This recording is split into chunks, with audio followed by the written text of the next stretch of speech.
All right, let's jump right in.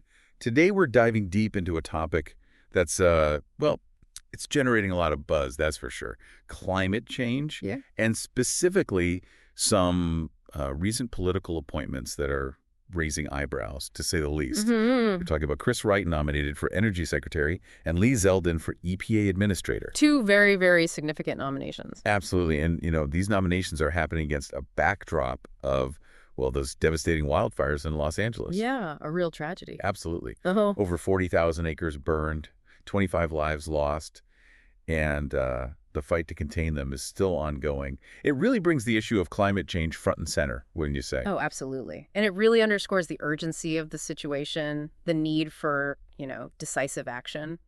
Couldn't agree more.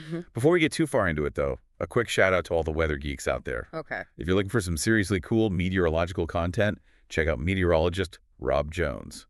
Instagram @meteorologist, TikTok @TV Meteorologist, and on YouTube, follow @Rob Jones Hurricane.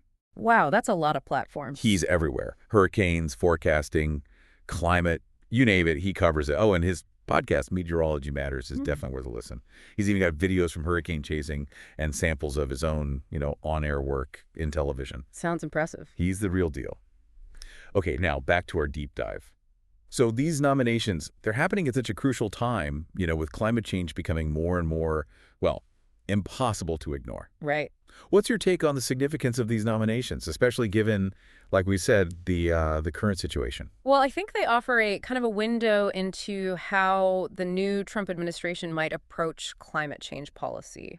Interesting. We're seeing a shift, I think, from outright denial to a more nuanced stance. Okay. Both nominees, they acknowledge that climate change is happening, but they have differing views on how serious it is and what the right response should be. That's fascinating. So let's unpack that a bit. Let's start with Chris Wright, the Energy Secretary nominee. He's made some pretty provocative statements about the connection between climate change and those wildfires we were just talking about. What's the gist of his argument? Well, he's downplayed the link, even gone as far as calling it hype. Hype. That's a strong word. It is. And he points to declining global acreage burned by wildfires as evidence for his position. Okay, so he's basically saying that climate change isn't the main driver. Right. He's suggesting that other factors are more significant. Interesting. But hype. I mean, that's pretty dismissive, especially considering the overwhelming consensus in the scientific community that climate change is, well, it's fueling these wildfires. Yes, and particularly in places like the Western U.S. and Australia. Exactly. So why use that kind of language, do you think? Well, it seems like he's trying to frame the issue in a way that downplays the urgency, the need for drastic changes. So not outright denial, but maybe a way to, shift the narrative a bit. Exactly. Okay. What about his argument about the declining global acreage? How does that square with the scientific evidence? Well, scientists argue that just looking at the total acreage burned, it's misleading. Okay. It misses the bigger picture. While some areas might be experiencing fewer wildfires, other regions are seeing unprecedented fire activity, and that activity is directly linked to climate change. It's like saying crime is down overall, but ignoring a spike in specific neighborhoods. You can't just look at the big picture, right? You have to understand the regional variations and the underlying causes. That's a great analogy. And in the Western U.S., for instance, we're seeing hotter, drier conditions and this phenomenon called weather whiplash, periods of heavy rain followed by intense dryness.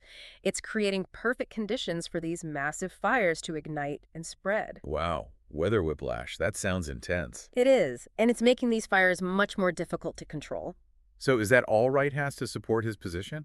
Or is there more? Well, he's also argued that cold temperatures are more deadly than heat. Interesting tactic. Trying to downplay the risks of a warming planet. It seems that way. But scientists, they point out that attributing lower cold-related deaths solely to climate change, it ignores other factors like better housing, healthcare, things like that. Right, so improvements in living conditions and technology might also be playing a role. It's more complex than just saying, oh, it's warmer, so fewer people are dying from the cold. Exactly. And you can't ignore the projections, which show that climate change could lead to a significant increase in heat-related deaths in the future. So it seems like he's cherry-picking data points to support his view without really addressing the broader context. That's fair assessment. Okay, so we have this clear clash of opinions, right? What are the potential consequences of having an energy secretary who holds these views? I mean, what does that mean for policy? It raises serious questions about how the Department of Energy will approach climate change mitigation and energy policy in general. Right. Will the focus be on promoting fossil fuels or investing in renewable energy? Big question. And how will his stance on climate change affect funding for things like wildfire prevention and research into the link between climate change and these devastating events? It seems like his position could have a ripple effect across the entire energy sector. Now, let's shift gears a bit and talk about Lee Zeldin, Trump's pick for EPA Administrator. What's notable about his nomination, and what are some of the potential controversies surrounding him? Well, his nomination is interesting because, unlike some figures in the previous Trump administration, he acknowledges that climate change is real and that it poses a threat. Okay, so he's not a climate denier. That's something, at least. Right. But he's also stated that he believes the EPA is authorized, not required, to regulate carbon dioxide emissions. Wait, so he acknowledges the problem, but maybe doesn't feel obligated to act on it? That's a bit of a head-scratcher. It is, and it's raising concerns about how committed he'll be to tackling CO2 emissions, which are, of course, a major driver of climate change. Can you unpack that distinction a little bit? Authorized versus required. And what does that actually mean in practical terms? Sure. He's referring to a 2007 Supreme Court decision that gave the EPA the authority to regulate greenhouse gases like CO2. But he seems to be interpreting that ruling as, well, not necessarily mandating such regulation. So he has the power, but might choose not to use it. Potentially. That's a bit concerning. Is there anything in his track record that gives us any clues about how he might approach environmental issues? Well, his voting record has been under scrutiny, and he has a pretty low score from the League of Conservation Voters. Ah, so not exactly a champion of environmental protection then. Not based on that score, no. But wait, you said earlier that he does acknowledge climate change as a threat. How does he reconcile that with his seemingly hesitant stance on regulation? That's the million-dollar question, isn't it? It's possible he believes other approaches are more effective than government regulation, things like technological innovation or market-based solutions. So maybe he's more of a let the free market handle it kind of guy. Possibly. Or maybe he sees a stronger need to balance environmental protection with economic growth. Ah, yes, that age-old tension. Jobs versus the environment. It'll be fascinating to see how he navigates that if he is confirmed as EPA Administrator. Definitely. Yeah, it's a tricky balance, for sure. And it raises some really, fundamental questions about the role of government, right? Right. And how we balance economic growth with environmental protection. And even I think about how we have these debates about science itself. Absolutely. It's not just about wildfires or emissions. It's about how we, as a society, how we make these tough decisions, especially when you're dealing with such complex issues like climate change. And, one thing that really jumped out at me was how both Wright and Zeldin, they seem to really emphasize this idea of American innovation, right? Like technology as a solution. Yes, exactly. Wright talks about relentless U.S. innovation and technology solutions. And Zeldin, he seems to believe that, that economic growth can actually lead to environmental progress. Interesting. But it makes you wonder, what specific technologies are they talking about? I mean, are we talking about things like carbon capture or maybe advanced nuclear reactors? Yeah. Or even like geoengineering? Yeah, those are all possibilities. And then the question becomes, how do we actually develop and deploy these technologies? Is it primarily through government-funded research? Or does the private sector take the lead? Right, because it makes you think, could this focus on technology, could it actually delay other measures that we need to take, like, reducing our use of fossil fuels or promoting energy efficiency? Could it be a way to kind of stall while appearing to address the problem? That's a valid concern, and it really highlights the need for a more a more holistic approach to climate change. Yeah, we need to be tackling it from all angles. Exactly. We need technological innovation for sure, but we also need policy changes, behavioral shifts, and investments in adaptation and resilience. Right. It's like we need this all of the above strategy. Yeah. And it needs to be informed by science, but also it has to consider the economic, social, and political realities. It's a tall order. It is, but as we've seen, the stakes are, incredibly high. No doubt about it. And that brings us back to this tension between, economic growth and environmental protection. It's often framed as this zero-sum game, like we have to choose one or the other. But is that really true? Like, do we really have to sacrifice economic prosperity to be sustainable? Or can we actually achieve both? That's the question, isn't it? And it's one that Zeldin, he seems to be grappling with. He talks about protecting the environment without suffocating the economy. So he's suggesting that there's a way to find that middle ground to kind of have our cake and eat it too. It seems that way, but how do you actually balance those interests, especially when they seem so, fundamentally opposed? Yeah, because, I mean, his background is kind of interesting, right? Representing that coastal district on Long Island, Yeah. an area that's very vulnerable to, sea level rise and other climate impacts. So maybe that shaped his views, right? Possibly. He's probably seen firsthand how environmental degradation can really threaten livelihoods, especially in industries that depend on a healthy environment, like, tourism and fishing. Right. So maybe his focus on economic growth isn't just about, profits for businesses, but also about making sure that communities can thrive, that industries can be sustainable in the long run. Exactly. And it highlights the fact that a healthy economy, it really depends on a healthy environment Yeah. and vice versa. It's like they're intertwined, right? Yeah. But how do we make that connection clear to people, Yeah. especially those who might see environmental protection as, an obstacle to economic growth?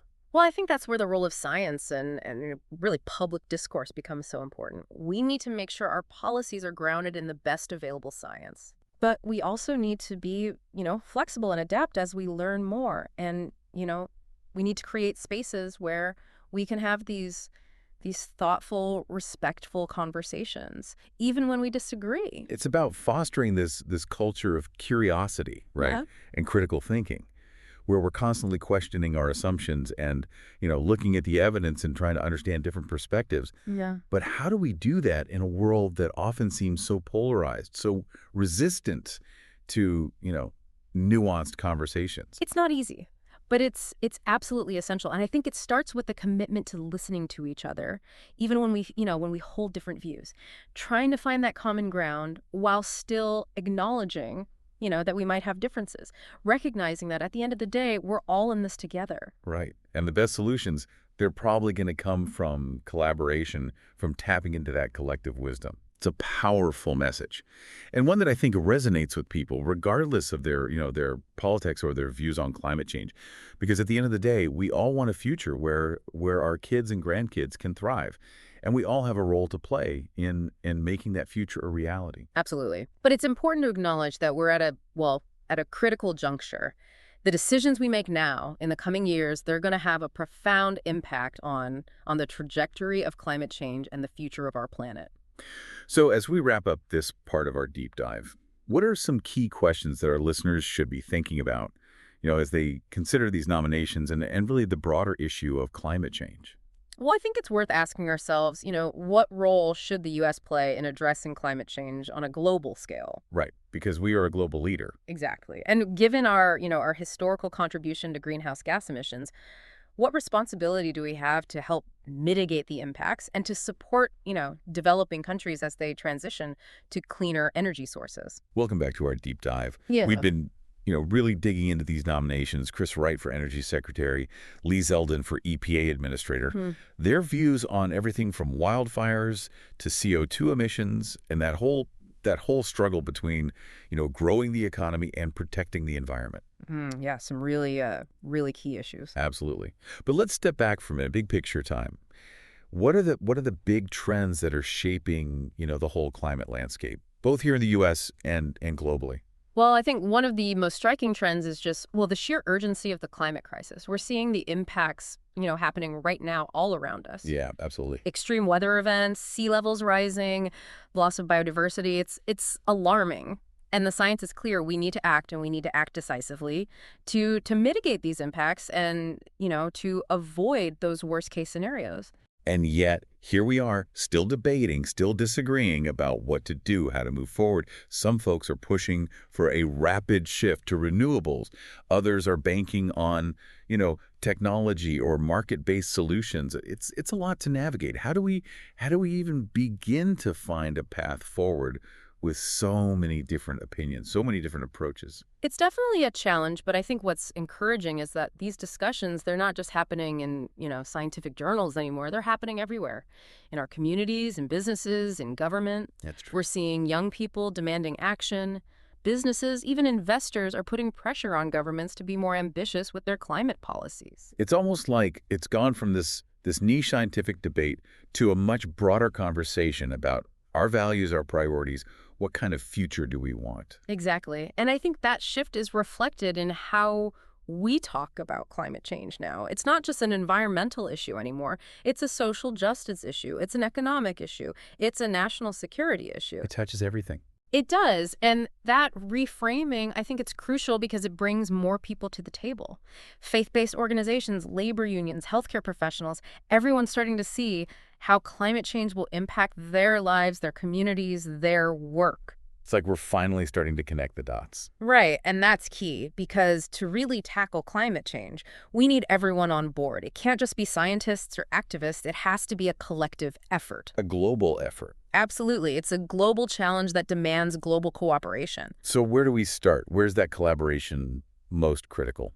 Well, one of the most urgent areas is reducing emissions, right? Hmm. Greenhouse gas emissions. We need a global framework that sets ambitious targets and supports developing countries as they transition to cleaner energy. And that framework, it needs to be fair, right? It Right. can't just benefit those who have historically, contributed the most to the problem. You're absolutely right. Equity is paramount.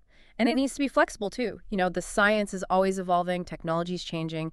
We have to be adaptable and willing to adjust as we learn more. We can't get stuck in our ways. Exactly. And then there's the whole issue of adaptation and resilience. As the impacts of climate change become more intense, we need to invest in infrastructure, early warning systems, disaster preparedness, helping communities cope with what's coming. And that investment needs to be targeted, right? Yeah. Making sure those who are most vulnerable, those who are often least equipped to deal with these changes, that they get the support they need. Absolutely. It's about making sure that no one is left behind as we navigate this unprecedented challenge. We're all in this together. We are. But, amid all these challenges, there are also opportunities. Oh, okay. The transition to a cleaner, more sustainable economy, it has the potential to create jobs, to drive innovation, to improve public health. It could lead to greater energy independence, less reliance on fossil fuels, a more resilient and equitable society. So it's not just about avoiding disaster. It's about building a better world. Exactly. It's about reframing the narrative, seeing climate action not as a burden, but as a chance to create a world that's more just, more sustainable, more prosperous for all. And that's a message that's resonating with more and more people around the world. It's a message of hope, of possibility, of human ingenuity and resilience. It's a powerful message, and one that we need to keep shouting from the rooftops, especially when we're facing these daunting challenges, these political headwinds. We have to remember that we have the power to shape our own future. We can create a world where both people and the planet can thrive. But it takes courage, it takes commitment, and a shared vision for a better future. Couldn't have said it better myself. As we wrap up this deep dive, what's one final thought you want to leave our listeners with? Engage with this issue, stay informed, have those tough conversations, and make your voice heard. Whether it's through voting, advocating for policy changes, or just making more sustainable choices in your own life, every action, no matter how small, it counts. The future is in our hands. Those are words to live by. Thank you for joining us for this deep dive into climate change and these pivotal political appointments. We hope you found this conversation insightful and maybe even a little bit inspiring. Remember, knowledge is power. The more we understand these challenges, the better equipped we'll be to find solutions. Keep learning, keep asking questions, and keep diving deep.